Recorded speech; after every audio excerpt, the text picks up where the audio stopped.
Es un placer nuevamente poder congregarnos con cada uno de nosotros o con cada uno de ustedes. Queremos incluir en esta hora, en las peticiones que se hicieron, de incluir a nuestra querida hermana Ruth, que no está aquí con nosotros, porque esta semana tuvo un accidente automovilístico. Yo hablé con ella ayer, nos hemos comunicado con ella durante la semana. Oremos también por su hijo y por su mamá. Por favor, llévenla en sus oraciones, porque sabemos de que el enemigo de las almas está irado contra los hijos fieles del Señor. Satanás nos va a atacar, como dice el libro de Apocalipsis, porque sabe que le queda poco tiempo. Esta hora es un placer nuevamente compartir la palabra del Señor con cada uno de ustedes. Cuando nosotros venimos a este lugar, a pesar de que no somos muchos, no vemos una línea ahí afuera de personas deseosas por entrar a este recinto cada semana, pero siempre tratamos de presentar la palabra del Señor. ¿Por qué? Porque ustedes, cuando vienen a este lugar, solamente vienen a escuchar lo que dice el Señor en su palabra. No vienen a escuchar a este servidor, o no vienen a escuchar a cualquier otro predicador que se pare detrás de este púlpito. Porque la única fuente que tiene la autoridad es la palabra de Dios. Lo que nosotros decimos o lo que dice el ser humano sobra, está de más. Cuando Cristo estuvo en esta tierra, una de las primeras palabras que Él pronunció se encuentra en el Marcos capítulo 1. Si ustedes quieren acompañarme, como siempre les decimos, a aquellas personas que quieren anotar cada uno de estos textos, siéntanse libres de hacerlo. ¿Por qué? Porque a través de ello, usted cuando llega a su hogar, usted se sienta y escudriña cada uno de esos versículos que se han leído desde la parte de atrás de este púlpito. Marcos capítulo 1, versículo 14. Después que Juan fue encarcelado, Jesús vino a Galilea predicando, ¿qué cosa? ¿Qué vino predicando Jesús? El evangelio del reino de Dios. Versículo 15, diciendo: el tiempo se ha cumplido y el reino de Dios se ha acercado. Arrepentíos y creed en ¿qué cosa? En el evangelio. Hay dos veces Cristo repite la misma palabra, el evangelio. Vino a Galilea predicando el evangelio del reino de Dios. Pero las personas que estaban o que vivían en los tiempos de Jesús no querían oír el evangelio, no querían oír esa parte. Querían borrar esa parte, sacar el evangelio, o sea, la palabra evangelio, tirarlo a un lado, y que Cristo hablara solamente del reino de Dios. ¿Por qué? Porque ellos creían de que cuando viniera el Mesías iba a establecer un reino terrenal en esta tierra. Y finalmente, decían ellos, el Mesías ocuparía el trono vacante de David en Jerusalén y comenzaría nuevamente a Israel a gobernar en esta tierra y a ser una potencia como fue en los tiempos del rey David. Eso era lo que ellos querían y anhelaban desde un principio. Pero ¿cuál fue el chasco? El chasco fue que cuando llegó el Mesías, ese Mesías no traía consigo ese reino que ellos anhelaban. Él traía otro tipo de reino. Por eso, si leemos esos versículos, ahí dice, predicando el evangelio del reino. O sea, Cristo les tumbó por el piso, en otras palabras, todas las expectativas que ellos tenían. Ellos querían un reino terrenal y Cristo les dijo: yo no les traigo ese reino. Se lo dijo a Pilato cuando Pilato lo interrogó a Jesús antes de ser crucificado. ¿Eres tú el rey de los judíos?, le preguntó Pilato. ¿Y qué le respondió Jesús? Mi reino no es de este mundo. Si mi reino fuera de este mundo, mis servidores pelearían por mí, pero mi reino no es de este mundo. Hermanos, Cristo con hechos, con enseñanzas, le dijo a los discípulos en qué consistía el reino que él había venido a establecer en esta tierra. Y ese reino era prácticamente el Evangelio. Por eso tuvimos la oportunidad de leer Apocalipsis 14:6. Apocalipsis 14:6, que es un texto que todos nosotros conocemos. Vi volar por el medio del cielo a otro ángel que tenía el Evangelio eterno para predicarlo a toda nación, tribu, lengua y pueblo. ¿Cuál es ese Evangelio? A veces nosotros creemos que el Evangelio es un cúmulo de doctrinas bíblicas o de lecciones bíblicas para dárselo a la gente, para que la gente venga a la iglesia. Pero el Evangelio son buenas nuevas acerca de Jesús, del plan de la redención y de la salvación del pecado por medio de la fe en Jesucristo. Por eso es que muchas personas hoy no aceptan el Evangelio. ¿Por qué no lo aceptan?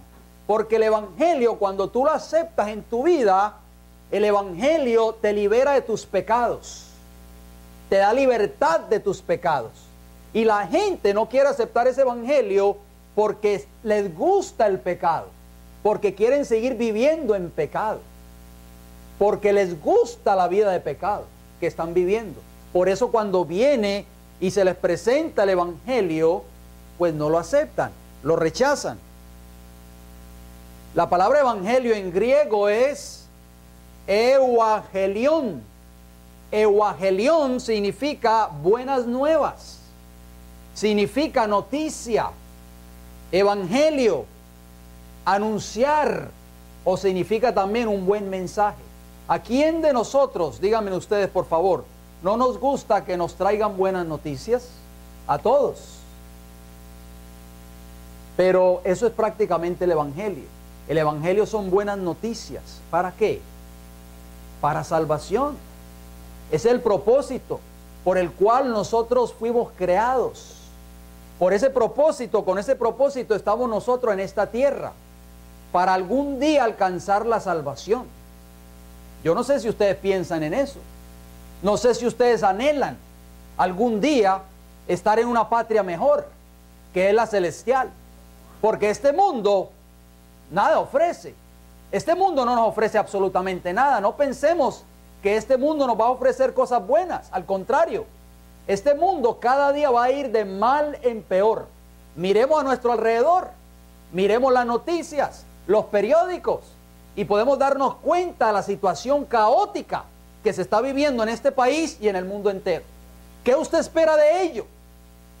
¿Qué usted espera, mi querido hermano y amigo aquí presente, de la condición que está viviendo este mundo? ¿Usted desea quedarse aquí viviendo? Por supuesto que no. Todos nosotros anhelamos esa patria celestial, esa ciudad cuyo fundamento y constructor es Dios, esa ciudad que miraban todos los apóstoles, que miraban los profetas, que miraban los patriarcas. Abraham la contempló desde lejos y anhelaba que ese día llegara. Pero nosotros estamos viviendo prácticamente en la consumación del tiempo del fin, de los últimos días de la historia. O sea que nosotros somos más privilegiados que esas personas. Daniel, en el capítulo 12 y el versículo 10 en adelante, el Señor, o sea el ángel Gabriel, le dice a Daniel: Daniel, sella el libro, porque estas profecías que tú estás escribiendo y que tal vez no las entiendes, no las vas a entender porque son para el tiempo del fin. Y nosotros somos más privilegiados que Daniel. ¿Por qué? Porque nosotros estamos viviendo prácticamente en el cumplimiento de todas esas profecías bíblicas. Y eso es un privilegio para nosotros. En el libro de Marcos, ustedes conocen, hay una historia muy interesante. Marcos, el capítulo 5, la historia del endemoniado de Gadara, o el endemoniado gadareno, como se le conoce. Ustedes conocen esa historia, no la vamos a leer completamente porque ustedes todos la conocen, pero les exhorto de que cuando lleguen a sus hogares, pues léanse nuevamente esa historia contenida en Marcos capítulo 5, comenzando en el versículo 1 hasta el versículo 20. Ahí hay una historia muy interesante. En pocas palabras, la vamos a parafrasear, porque no vamos a tener el tiempo para leerla toda y entrar en detalles. Pero cuando Cristo llegó a una región de los Gadarenos, se encontró con un cuadro. ¿Cuál fue ese cuadro con que Cristo se encontró? Se encontró con un hombre que vivía ¿dónde? En el cementerio, en los sepulcros. Era un hombre que estaba poseído por una legión de demonios, un hombre endemoniado que prácticamente desnudo, completamente, caminaba desnudo por esos lugares, con el pelo todo largo y enmarañado, quizás con las uñas largas, sin bañarse quizás por meses o años, con la piel cortada o herida, porque se cortaba la piel con piedras. Tenía cadenas en sus manos o en sus brazos o en sus tobillos, porque muchas veces fue tratado de ser sujetado con cadenas y las rompía.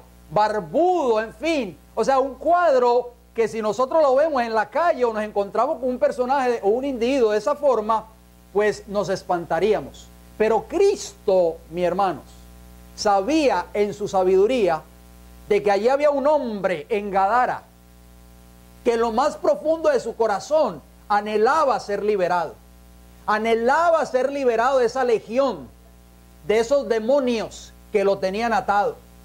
Cuando Cristo llegó a ese lugar y liberó a ese endemoniado, ¿qué sucedió?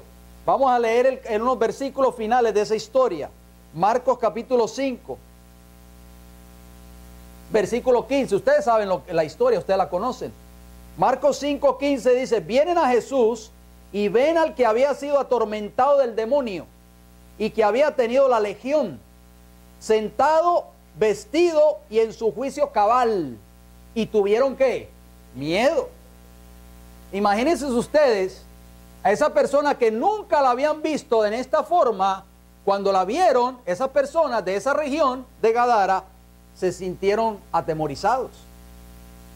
Versículo 16. Y les contaron lo que habían visto, cómo le había acontecido al que había tenido el demonio y lo de los cerdos. Y comenzaron a rogarle que se fuera de sus contornos, o sea, Jesús. Al entrar él en la barca, el que había estado endemoniado le rogaba que le dejase estar con él. Algo muy importante en esta historia, dos cosas, dos puntos muy importantes. Número uno, los habitantes de esa región de Gadara botaron a Jesús de sus contornos, en otras palabras. Le dijeron: vete, vete, que tú lo que nos has metido en problemas. Eso es algo muy importante que nosotros debemos de considerar. ¿Qué estamos haciendo nosotros con nuestra actitud? A veces también no queremos que Cristo forme parte de nuestras vidas, que entre a nuestras vidas. Número dos, dice ahí que ese hombre, dice ese endemoniado, le rogaba que le dejasen estar con él. Cuando nosotros pasamos por la experiencia que pasó el endemoniado, anhelamos estar con Jesús cada día. ¿A través de qué? A través de su palabra. ¿Por qué no sentimos nosotros a veces el deseo de estar con Jesús? ¿Se ha puesto usted a veces a pensar en eso? ¿Por qué usted no siente el deseo a veces de abrir la palabra de Dios, de orar, de estar con Jesús? Ese endemoniado lo anhelaba.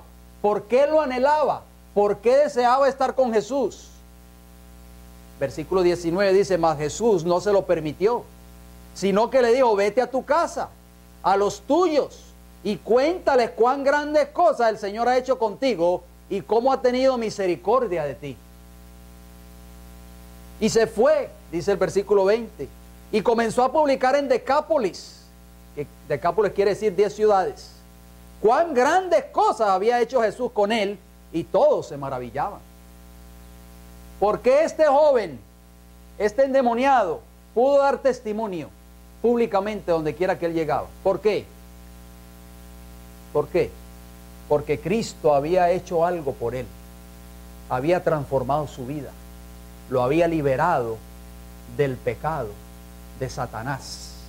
Satanás lo tenía a él atado, encadenado, pero Cristo lo liberó. Nosotros en esta hora hemos venido tal vez con alguna prueba, acariciando algún pecado tal vez, pero el Señor quiere liberarnos a nosotros también de nuestros pecados. El Evangelio eterno, ¿qué es el Evangelio eterno, mis queridos hermanos? ¿Qué es? Muchos hoy no lo entienden, muchos hoy no lo comprenden, muchos hoy vienen a la iglesia, se sientan y son solamente meros espectadores. Así como entraron, así salieron. Creen que el Evangelio es venir a la iglesia cada semana y sentarse y escuchar un buen sermón. Pero el Evangelio es más que eso. Jesús es el eslabón que conecta a Dios con el hombre. El primer punto que vamos a analizar en esta hora. Vamos a analizar varios puntos de lo que significa el Evangelio eterno para ti y para mí. Vamos al libro de Génesis. Génesis capítulo 28, por favor. Génesis capítulo 28. Y leeremos los versículos 10 hasta el 12. Es una historia muy conocida por nosotros también. Génesis 28. Y vamos a leer los versículos del 10 hasta el 12. Ustedes recuerdan de Jacob. ¿Se acuerdan cuando Jacob estaba huyendo? Salió de la casa de su padre, de su madre, y se fue. Pues Dios se le apareció a Jacob cuando él iba en camino, en Betel precisamente. Y leemos allí el versículo 10. Salió pues Jacob de Beerseba y fue a Harán. Y llegó a un cierto lugar y durmió allí, porque ya el sol se había puesto, y tomó de las piedras de aquel paraje y puso a su cabecera y se acostó en aquel lugar. Versículo 12. ¿Qué soñó él? Y soñó, y he aquí una escalera que estaba apoyada en tierra, y su extremo tocaba en el cielo, y he aquí ángeles de Dios que subían y descendían por ella. ¿Quién representa esa escalera, hermanos? Cristo Jesús. ¿Qué significaba esa escalera? Cuando Jacob diría, tuvo ese sueño, ¿qué representaba ese sueño? ¿Qué representaba esa escalera? Bueno, vamos a leerlo en San Juan capítulo 1, acompáñenme por favor. Juan capítulo 1 y el versículo 51. Juan 1, 51 dice, y le dijo, o sea Jesús, de cierto os digo, de aquí adelante veréis el cielo abierto, y a los ángeles de Dios que suben y descienden sobre el Hijo del Hombre. ¿Quién era esa escalera entonces? ¿Qué representaba? Esa escalera, ese es el eslabón que conecta a Dios con el hombre. ¿Y quién es el medio que conecta a Dios con el hombre? ¿Quién es? Es Cristo Jesús. O sea que Cristo Jesús es esa escalera. Por eso Cristo Jesús dijo en San Juan 14:6, nadie viene al Padre sino por ¿quién? Por mí. En la orilla del Jordán, los cielos fueron abiertos y el Espíritu descendió sobre mí en forma de paloma, dijo Jesús. Esta escena no fue sino una señal de que soy el Hijo de Dios. Si creéis en mí como tal, vuestra fe será vivificada. Veréis que los cielos están abiertos y nunca se cerrarán. Los he abierto a vosotros. Los ángeles de Dios están ascendiendo, llevando las oraciones de los menesterosos y angustiados al Padre Celestial. Y al descender, traen bendición y esperanza, valor y ayuda y vida a los hijos de los hombres. Esta declaración se encuentra en un hermoso libro que ustedes tienen en sus hogares, El deseado de todas las gentes, las páginas 116 y la página 117. Esos ángeles que suben y bajan son los encargados para presentar ante el trono de Dios nuestras oraciones. Así lo dice el libro Apocalipsis, Apocalipsis capítulo 8, acompáñenme por favor. Apocalipsis capítulo 8, versículo 3 y versículo 4. Apocalipsis 8:3 dice, otro ángel vino entonces y se paró ante el altar con un incensario de oro, y se le dio mucho incienso para añadirlo a las oraciones de todos los santos sobre el altar de oro que estaba delante del trono. ¿Dónde estaba ese altar? Delante del trono. Y de la mano del ángel subió a la presencia de Dios el humo del incienso con las oraciones de los santos. Qué maravilloso es. Nosotros, cuando oramos, nuestras oraciones, si son oraciones de fe, esas oraciones no quedan allí, sino que suben hasta el mismo trono de Dios. Por eso nosotros, Cristo nos ha abierto un camino. Por eso Cristo dijo, yo soy el camino, yo soy la verdad, yo soy la vida y nadie viene al Padre sino por mí. Nosotros tenemos un camino de acceso al Padre. Ese camino de acceso, esa escalera que vio Jacob, es el medio que Dios ha abierto a través de su Hijo para que nosotros tengamos acceso al mismo trono de Dios. Si nosotros tenemos fe, por supuesto. Por eso es que Cristo es el eslabón que conecta al Padre con nosotros.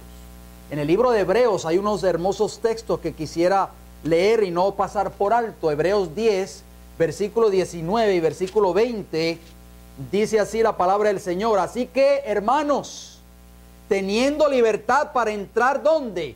Para entrar, ¿dónde? Dice ahí en sus Biblias. En el lugar santísimo por la sangre de Jesucristo. Oiga, qué privilegio. El único que podía ver el lugar santísimo en los tiempos del pueblo de Israel cuando estaba en el desierto y cuando estaba el santuario era el sumo sacerdote. ¿Y cuántas veces podía entrar el sumo sacerdote al lugar santísimo? Una sola vez al año. El día 10 del séptimo mes del calendario hebreo, o sea, el mes de Tishri, para nosotros octubre, el famoso Yom Kippur que celebran hoy los judíos.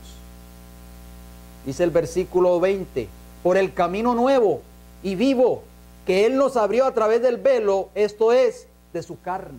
O sea que Cristo, cuando muere en la cruz del Calvario, cuando sube al cielo, y al final de los 2300 tardes y mañanas, como dice Daniel 8:14, se abrió ese camino nuevo, se abrió esa puerta del lugar santísimo para que nuestro gran sumo sacerdote intercediera por cada uno de nosotros. Cuando nosotros oramos por fe en esta tierra, nos arrodillamos y clamamos a Dios, nuestras oraciones son presentadas ante el trono de la gracia como un incienso de olor grato al Señor. Los ángeles de Jehová se encargan de presentar esas oraciones ante el trono de Dios, ante el Padre Celestial. Imagínense qué privilegio el Señor nos ha dado a nosotros. Pero nosotros a veces somos negligentes porque no tenemos tiempo para orar. No sacamos tiempo para clamar al Señor. Y si oramos, no oramos con fe, sino que a veces tenemos duda en nuestros corazones. Nosotros tenemos que orar con esa certeza de que nuestras oraciones llegan hasta el mismo trono de Dios. El Señor no rechaza una oración que es levantada con fe por uno de sus santos. El Señor no rechaza una oración de una madre que clama por la salvación de sus hijos. El Señor no rechaza una oración de alguien que clama para ser liberado de sus pecados. El Señor no rechaza una oración de alguien que clama para ser bendecido, mis hermanos. El Señor no rechaza esas oraciones de fe. Esas oraciones llegan hasta el mismo trono de Dios. Nosotros tenemos que tener esa fe en el Señor. Tenemos que tener esa confianza en Él. El Evangelio declara, número 2, declara que nosotros podemos ser justificados libremente ante Dios. Mire qué privilegio. ¿Usted sabe lo que eso significa? Vamos al libro de Romanos, acompáñeme por favor. Romanos, capítulo 3.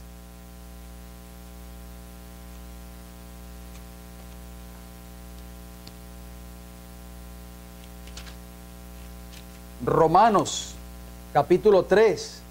Leeremos los versículos 23 y 24. Por cuanto todos pecaron y están destituidos de la gloria de Dios. ¿Cuántos pecaron? ¿Cuántos? Todos. O sea que ninguno de nosotros, ninguno de los que estamos aquí presentes, somos merecedores de la salvación. ¿Por qué? Porque todos hemos pecado. Ninguno de nosotros somos dignos de la gloria de Dios. Porque todos hemos pecado, todos somos pecadores. Pero noten lo que dice el versículo 24. Ahí está lo hermoso y lo maravilloso del Evangelio. Siendo justificados gratuitamente por su gracia, mediante la redención que es en Cristo Jesús. ¡Qué maravilloso! Fuimos justificados, ¿cómo dice ahí? ¿Cuánto tuvimos que pagar? Dígame por favor. Nada. Gratuitamente fuimos justificados por su gracia. ¿Qué significa la palabra gracia? Es un don inmerecido que Dios nos da a nosotros por su amor y su misericordia. Así que no debemos darle gracias al Señor en esta hora. Que gracias a Cristo Jesús, que nos redimió, nos salvó gratuitamente por su gracia, hemos sido justificados. ¿Qué significa la palabra justificado? Yo lo busqué en el diccionario de la Real Academia Española. La palabra justificado significa, o justificar, dice, probar la inocencia de uno, demostrar mediante razones o motivos convincentes que la actitud de alguien es adecuada o admisible. O sea que cuando la Biblia habla de nosotros ser justificados por la fe en Cristo Jesús, nosotros fuimos declarados ¿qué? Inocentes, siendo pecadores. Romanos 5.1 lo dice. Romanos capítulo 5 versículo 1 dice: justificados pues, ¿por qué? Por la fe tenemos paz para con Dios por medio de nuestro Señor Jesucristo. Esta es una de las armas que va a usar Satanás en el tiempo del fin y sobre todo en el tiempo de angustia. Léanse ese capítulo, por favor, el tiempo de angustia en el conflicto de los siglos. ¿Por qué? Porque cuando la gracia se cierre en el cielo, va a venir ese tiempo de angustia que habla Daniel 12.1. Cuando Miguel se levante, cuando ya no haya más intercesor por el pecador. Si nosotros no hemos creído que nuestros pecados han sido perdonados, que hemos sido justificados por la sangre de Cristo Jesús, la desesperación nos aplastará. Por eso tenemos que creer hoy de que todos nuestros pecados han sido perdonados. Si los confesamos, por supuesto. Pecado no confesado, ¿no qué? No perdonado. Por eso en este tiempo en que estamos viviendo, es un tiempo muy solemne. Es el tiempo más solemne de la historia del pueblo de Dios en esta tierra. Porque el Señor está prácticamente haciendo su última obra de intercesión en favor del ser humano. El acto de borrar los pecados del santuario celestial. Quiere decir, hermanos, de que nuestros pecados deben ser confesados y abandonados. Y por fe, como dice Romanos 5.1, somos justificados, somos declarados inocentes. Y cuando Cristo nos presenta ante el Padre, por eso el libro de Apocalipsis dice, y no borraré su nombre del libro de la vida, y confesaré su nombre delante de mi Padre y delante de todos los ángeles. Eso va a ser maravilloso, porque cuando nosotros compadezcamos ante el juez de toda esta tierra, cuando seamos llamados al juicio, cada uno de nosotros va a compadecer individualmente. Cristo, nuestro abogado, nos presentará ante el Padre y le dirá al Padre: Padre, yo he perdonado a este siervo, le he puesto mi manto de justicia, lo he purificado con mi sangre, le he perdonado todos sus pecados. Y el Padre nos mira a través de ¿quién? De la justicia de su Hijo Cristo Jesús. Nos mira como si nunca hubiésemos pecado, mis queridos hermanos. Eso es lo que dice Romanos capítulo 5, versículo 1. Maravilloso. Tito capítulo 3. Tito capítulo 3 nos dice algo muy interesante. Después de Timoteo está Tito. Tito 3, versículo 5. Noten lo que dice. Nos salvó, no por obras de justicia que nosotros hubiéramos hecho, sino por su misericordia, por el lavamiento de la regeneración y por la renovación del Espíritu Santo, el cual derramó en nosotros abundantemente por Jesucristo nuestro Salvador. Versículo 7, ¿cómo dice? Para que justificados por su gracia, ¿Por qué fuimos justificados? Por su gracia. Viniésemos a ser herederos conforme a la esperanza de la vida eterna. Gloria a Dios. O sea que todos nosotros somos, ¿qué cosa? Herederos. ¿Herederos de qué? De la vida eterna. Así que a través del Evangelio podemos ser justificados gratuitamente por Dios. ¿Quieres ser justificado tú en esta mañana? ¿Quieres ser perdonado de todos tus pecados? El Señor está listo para perdonarte, para limpiarte y para declararte justo ante los ojos de Dios y de toda la hueste celestial. Número 3, el Evangelio es poder de Dios para ayudarnos a vencer todas las tentaciones y pecados. ¿Oyeron eso? Porque eso es lo que no quiere Satanás. Satanás se esmera por mantenernos esclavos en el pecado. Satanás no desea que nosotros alcancemos la liberación o alcancemos la victoria sobre nuestros pecados. ¿Por qué? Porque Satanás sabe que en el cielo no va a entrar un pecador. Aquel que esté violando algún principio de la ley de Dios no entrará en el reino de los cielos. Y por lo tanto Satanás se preocupa de mantenernos esclavizados en el pecado. Pero gracias al Evangelio, el Evangelio nos da el poder para ser libres de nuestros pecados y alcanzar la victoria sobre el pecado. ¿Estamos de acuerdo? Vamos a ver qué nos dice el libro de Romanos. Romanos capítulo 8. Romanos 8, versículo 1 y 2. Ahora pues, ninguna condenación hay para los que están ¿en quién? En Cristo Jesús. Los que no andan conforme a la carne, sino conforme al Espíritu. Ahí está. ¿Hay condenación para los que están en Cristo Jesús, sí o no? No. O sea, no hay ningún justo cuando se compadezca ante el juez que vaya a ser condenado. ¿Por qué? Porque ya no está viviendo conforme a la carne, o sea, conforme al pecado, sino conforme al Espíritu. Versículo 2. Porque la ley del Espíritu de vida en Cristo Jesús me ha liberado de la ley del pecado y de la muerte. Dice ahí claramente el versículo 1 de Romanos 8, pues ninguna condenación hay para los que están ¿en quién? En Cristo Jesús. ¿Qué dijo el apóstol Pablo en 2 Corintios 5, 17? De modo que si alguno está en Cristo, nueva criatura es. Las cosas viejas pasaron, he aquí todas son hechas nuevas. Si estamos en Cristo Jesús, somos nuevas criaturas. No podemos seguir viviendo en pecado. No podemos seguir pretendiendo servirle a Dios y seguir viviendo en pecado. Eso no está de acuerdo con una así dice Jehová. Romanos capítulo 6, el versículo 3 y 4, noten cómo dice. ¿O no sabéis que todos los que hemos sido bautizados en Cristo Jesús, hemos sido bautizados en su muerte? Porque somos sepultados juntamente con Él para muerte por el bautismo, a fin de que como Cristo resucitó de los muertos por la gloria del Padre, así también nosotros andemos en vida ¿qué? Nueva. Qué maravilloso. Solo por Cristo podemos vencer. ¿Cuántas veces nosotros hemos tratado de vencer por nuestras propias fuerzas y hemos fracasado? Yo creo que todos, ¿verdad? ¿Por qué? Porque en nosotros no hay méritos.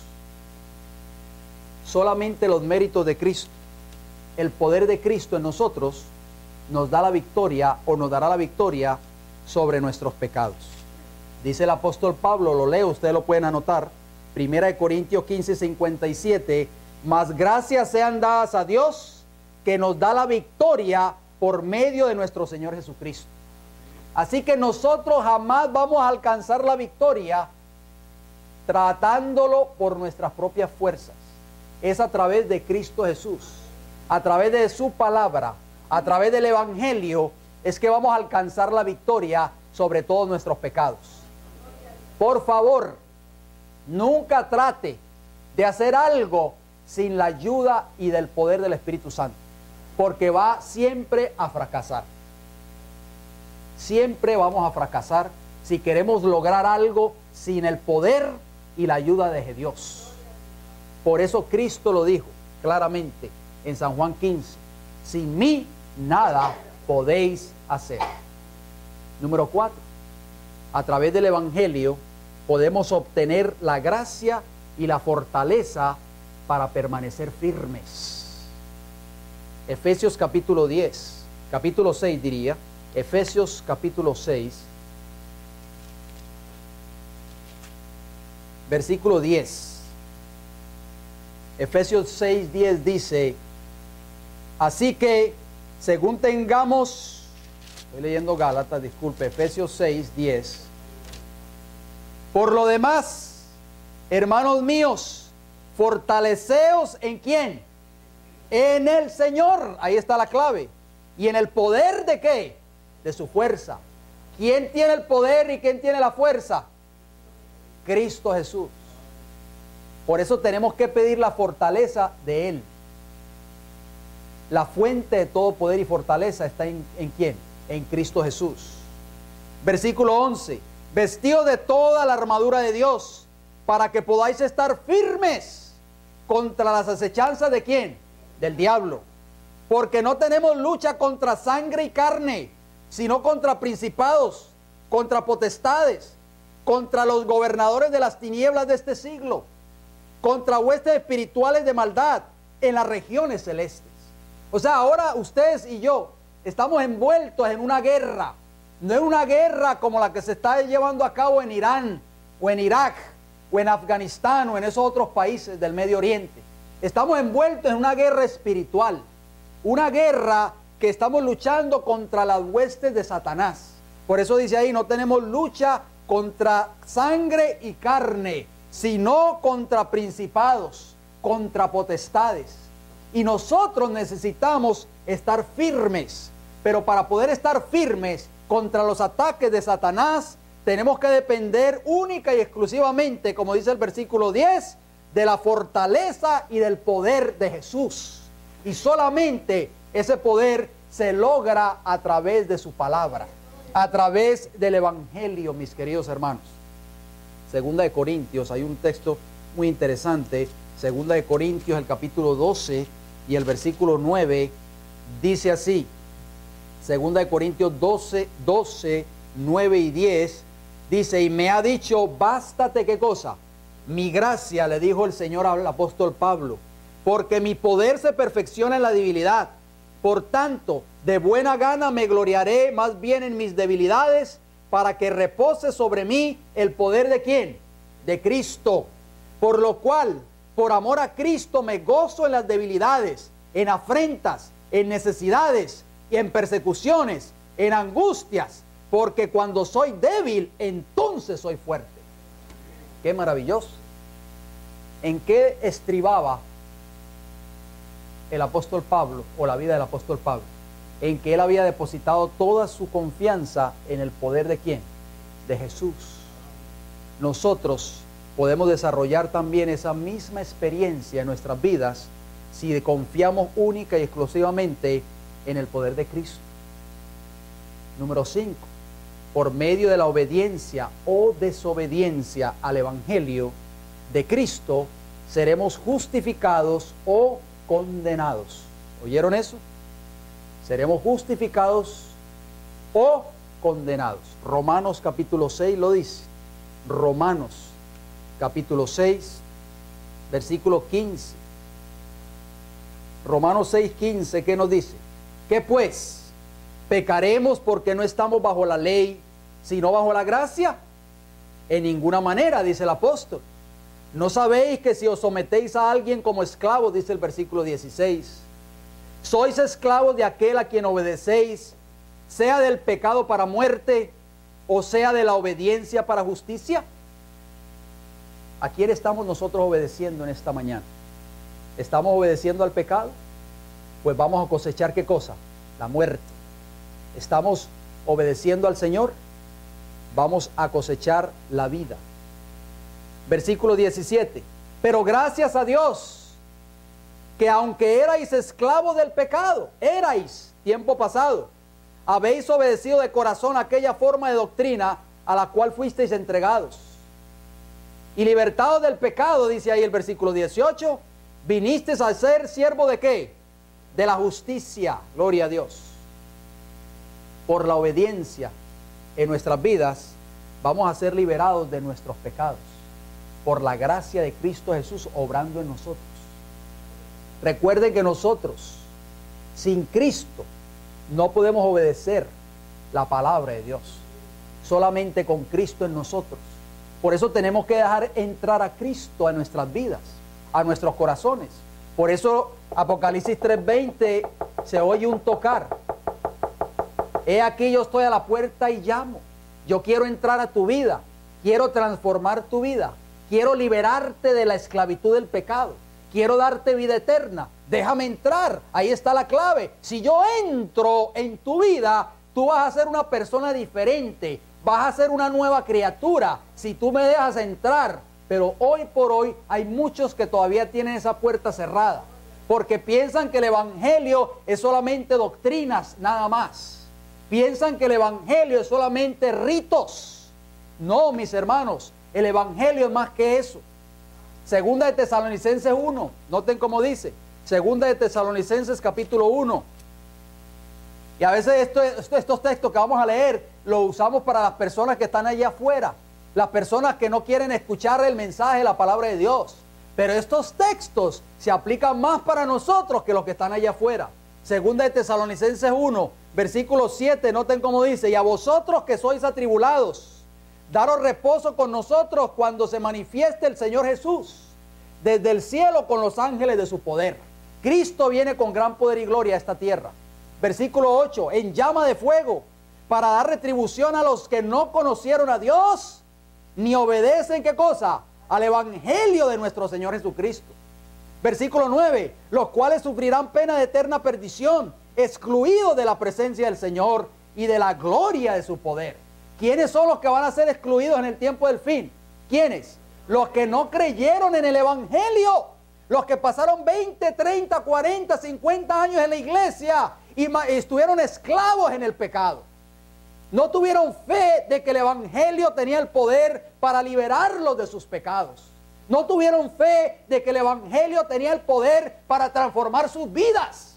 El evangelio cambió y transformó la vida del apóstol Pablo, Saulo de Tarso. Por eso él dijo, no me avergüenzo del evangelio en Romanos 1:16, porque es poder de Dios, es un poder glorioso, maravilloso, poder de Dios para vida eterna, para salvación, para cambiarme, para transformarme. Me ha liberado del pecado, me ha dado libertad de mis pecados. Ese fue el testimonio que el apóstol Pablo daba y llevaba donde quiera que él iba.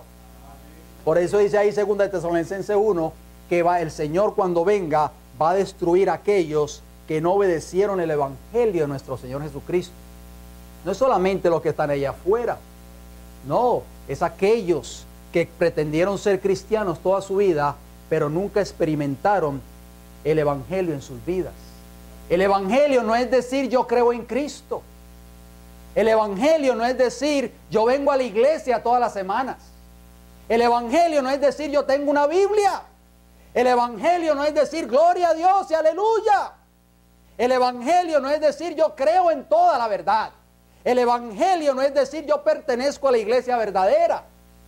El evangelio es poder de Dios para salvación, para cambiar tu vida, para cambiar mi vida, para liberarme de mis pecados y darme el poder para vivir una vida de justicia, para que cuando nuestros nombres sean presentados ante el trono de Dios, ante la majestad del cielo, nuestros nombres, mis hermanos, aparezcan como que si nunca nosotros hubiésemos pecado, porque hemos sido justificados gratuitamente por Cristo Jesús. Número 6, por medio del evangelio seremos probados para salir puros como el oro. ¿Sabían ustedes? Mateo capítulo 13, porque eso no se escucha a veces en las iglesias. Mateo 13:3, la parábola del sembrador. Y les habló muchas cosas por parábolas, diciendo, he aquí el sembrador salió a sembrar. ¿Quién es el sembrador? Cristo Jesús. Versículo 5, ustedes conocen la historia. Versículo 5 dice, parte cayó en pedregales, o sea, parte de esa semilla, que es el evangelio, representa el evangelio, parte cayó en pedregales donde no había mucha tierra y brotó pronto porque no tenía profundidad de tierra. Parte de esa semilla que Cristo salió a sembrar cayó ¿en qué? En pedregales. ¿Tenía mucha raíz? No. Dice que donde había mucha tierra y brotó porque no tenía profundidad de tierra. O sea, ¿qué sucedió? Vamos a ver qué dice el versículo 20 de ese mismo capítulo.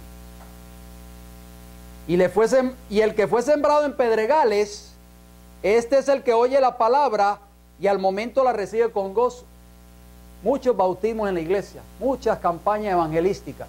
Se bautizan 20, se bautizan 30, 40, vienen a la iglesia y reciben la palabra con gozo. Pero ¿qué dice el versículo 21? Pero no tienen ¿qué? Raíz en sí, sino que es de corta duración, pues al venir la aflicción o la persecución por causa de la palabra, luego tropiezan, se escandalizan, se apartan del mensaje que conocieron. ¿Por qué? Porque creen que el evangelio es solamente venir aquí a la iglesia, sentarse a escuchar un buen mensaje, pero no saben de que hay un diablo allá afuera, una hueste satánica, la tercera parte de los ángeles del cielo, que fueron arrojados con él y que nos va a hacer la vida imposible hasta que Cristo venga. Es por eso que nosotros tenemos que depender de Cristo Jesús todos los días de nuestra vida. Tenemos que pedirle al Señor que nos dé esa fortaleza de Cristo Jesús. Porque como leíamos en Efesios capítulo 6, versículos 10, 11 en adelante, no tenemos lucha contra carne ni sangre, sino contra las potestades de esta tierra, de las tinieblas, o sea, contra Satanás y su hueste. Así que nosotros vamos a ser expuestos a la tribulación. Vamos a ser perseguidos por causa del evangelio. Vamos a ser vituperados. Vamos a ser despreciados, insultados. Vamos a pasar por pruebas, por aflicciones. ¿Nosotros estamos dispuestos a soportar eso? Primera de Pedro lo dice. Primera de Pedro capítulo 1. Primera de Pedro capítulo 1.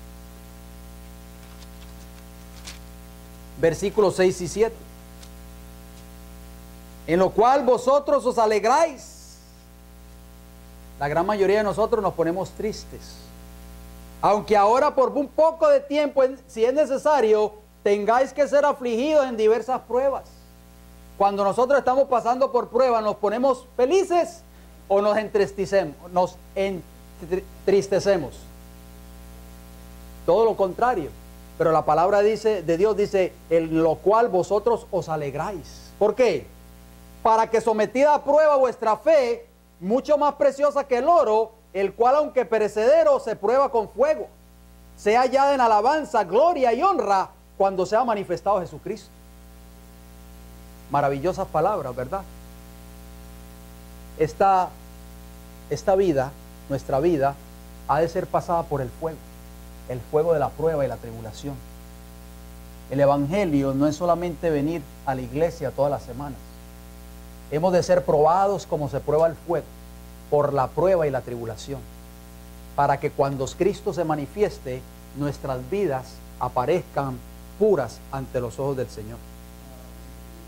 Número 7, por medio del evangelio obtendremos la santificación de nuestras vidas y por medio de Cristo y el Espíritu Santo. Es importante que nosotros pensemos en eso. Tenemos que santificarnos. ¿Qué significa eso? Primera de Tesalonicenses 4 lo dice. Primera de Tesalonicenses 4, versículo 3.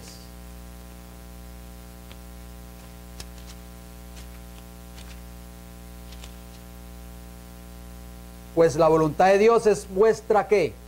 Santificación, que os apartéis de fornicación, o sea, del pecado. ¿Qué significa la palabra santificación o santificar? Cuando Cristo o cuando Dios en el principio creó los cielos y la tierra, en Génesis capítulo 2, nosotros leemos desde el versículo 1 hasta el 3, que Él descansó y dice que apartó el séptimo día, lo bendijo y lo santificó. O sea, la palabra santificar significa apartar algo o alguien para un uso santo. Nosotros no podemos pretender estar siendo santificados mientras estemos viviendo todavía en pecado. Por eso dice ahí, apártese de fornicación todo aquel que está procurando la santificación. La santificación significa una limpieza completa de todos nuestros pecados. Es un apartarnos del pecado en nuestras vidas. Y es el plan que Dios tiene para nosotros. Es el objetivo, debe ser el objetivo de cada uno de nosotros, como dice. Y es la voluntad de Dios para nosotros.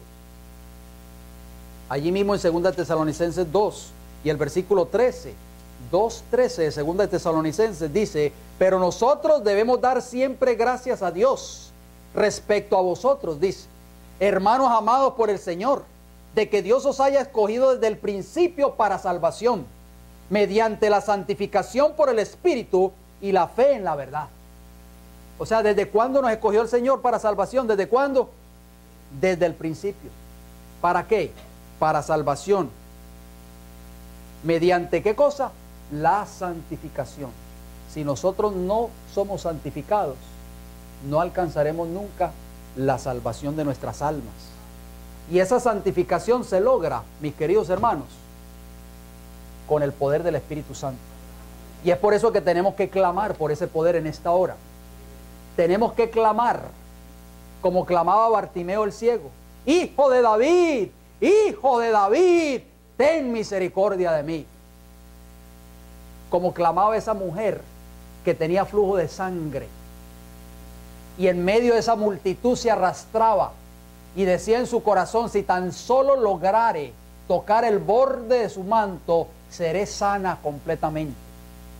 Esa gente anhelaban ser sana, tenían fe y creían de poder ser liberados de sus pecados a través del poder de Cristo Jesús. Solamente nosotros seremos liberados del pecado cuando clamemos a Dios y le pidamos que nos libere y nos ayude a vencer el pecado. De lo contrario, jamás seremos liberados, porque el Señor no verá en nosotros esa necesidad. Y terminamos con eso. Por medio del Evangelio obtenemos la fuerza para ser vencedores. Filipenses capítulo 4 versículo 13, que dice: todo lo puedo en Cristo que me fortalece. ¿Cuánto?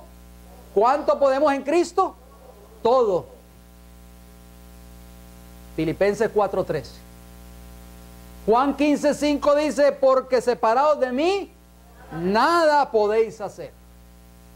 Con Cristo, ¿cuánto? Todo. Sin Cristo, nada, mis queridos hermanos. El Señor nos está haciendo un llamado en esta hora a que vivamos el Evangelio en nuestras vidas. A veces nosotros no sentimos el deseo de estudiar la palabra del Señor. No sentimos tal vez el deseo de orar, porque tal vez no hemos aprendido a saber lo que es el Evangelio.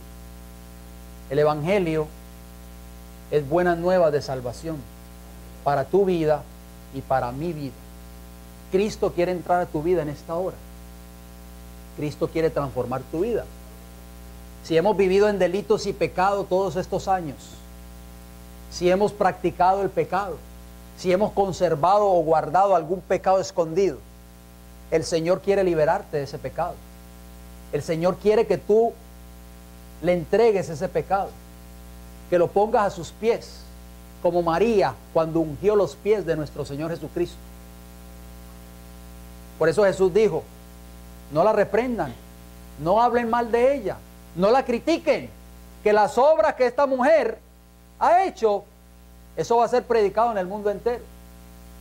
Nosotros tenemos que venir en esta mañana a los pies de Jesús, caer ante sus pies y decirle: Señor Jesús, yo no tengo méritos en mí. Señor Jesús, estoy lleno de pecado. Señor Jesús, estoy desesperado. Satanás me tiene encadenado. Quiero ser libre, Señor Jesús. Jesús lo dijo, el que a mí viene, yo no le echo fuera. Y si el Hijo os libertare, seréis verdaderamente libres. ¿Por qué no pedirle a Jesús en esta mañana que te libere de tus pecados? ¿Por qué no clamas a Jesús en esta hora por fe como clamó Bartimeo, el ciego, a pesar de que no lo veía porque era ciego, pero creía que Jesús podía liberarlo, podía sanarlo de sus pecados y podía sanarlo de su ceguera física que él tenía? Clama a Jesús en esta mañana. Él te responderá si tú lo dejas entrar en tu vida, si tú permites que Él forme parte de tu vida. Él va a transformar tu hogar, Él va a transformar tu vida, va a hacer un cambio en tu vida completamente. Ese va a ser el poder del Evangelio. Ahí cuando nosotros vivamos esa experiencia en nuestras vidas, nos daremos cuenta de que Jesús es real, de que no es un mito, de que no es una historia, de que no es un ser vivo, es un Salvador vivo que puede cambiar nuestras vidas, transformar nuestras vidas, para que nosotros vivamos una vida recta, una vida santa delante de sus ojos en esta tierra. Vamos a terminar con una palabra de oración, mis hermanos.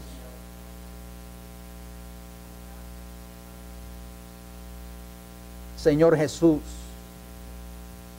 hemos estado lejos de ti por muchos años, como el hijo pródigo, cuando se fue de la casa de su padre.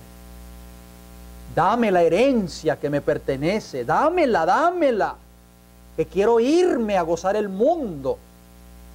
Ya tengo 18 años, ya soy mayor de edad, tengo derecho. Pero este joven se fue y se gastó toda su herencia, Señor.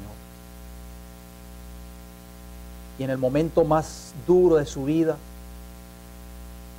clamó y dijo: en la casa de mi padre hasta el jornalero más humilde tiene un bocado de pan, y yo aquí comiendo comida de cerdos. Me levantaré y le diré: Padre, he pecado contra el cielo y contra ti. No soy digno de llamarme tu hijo. Hazme como uno de tus jornaleros. Señor, a pesar de que tú no nos miras como jornaleros, sino que nos miras como tus hijos, porque a través de la sangre preciosa de Cristo Jesús, tu palabra dice en 1 Juan 3:1, mirad cuán amor nos ha dado el Padre, que seamos llamados hijos de Dios. Gloria sea tu nombre, Señor. Y como hijos, herederos de esa promesa maravillosa, de esa herencia para los santos que está preparada para cada uno de ellos. Venimos ante tu presencia en esta mañana, suplicándote, Padre, que nos perdone nuestros pecados. Hemos caído muy hondo, nos hemos revolcado en el pecado inmundo y asqueroso de este mundo. Padre, extendemos nuestra mano así como el apóstol Pedro cuando se estaba hundiendo en el mar. Señor, sálvame. Extendemos nuestra mano pidiéndote que nos salve de nuestros pecados, Padre. Por favor, Jesús, danos la victoria sobre nuestros pecados. Libéranos, Señor, de la esclavitud del pecado a través del Evangelio, a través de tu palabra, Señor, en esta hora. Señor, si hemos venido con alguna carga en nuestros corazones, con alguna prueba, no la podemos sobrellevar, es demasiado pesada para nosotros. Jesús dijo: venid a mí todos los que estáis cansados y trabajados, que yo os haré descansar. Jesús está esperando por ti, pecador. Está esperando por cada uno de nosotros para ayudarnos a sobrellevar esas cargas. Gracias, Señor, por tu palabra. Gracias por Jesús, que nos justifica y nos limpia de todos nuestros pecados. Acompáñenos el resto de este hermoso día de sábado. Denos su bendición, Padre Celestial. Entra en nuestras vidas, Señor Jesús. Abrimos la puerta de nuestros corazones en estos momentos para que formes parte de nuestra vida. Bendiga también los alimentos que han sido preparados en esta hora. Permita que nunca nos falten, Señor. Te lo agradecemos y se lo pedimos todo y le damos las gracias. En el nombre de Jesús. Amén. Bendiciones para cada uno de ustedes en este hermoso día del Señor. Recordemos de que es un día especial.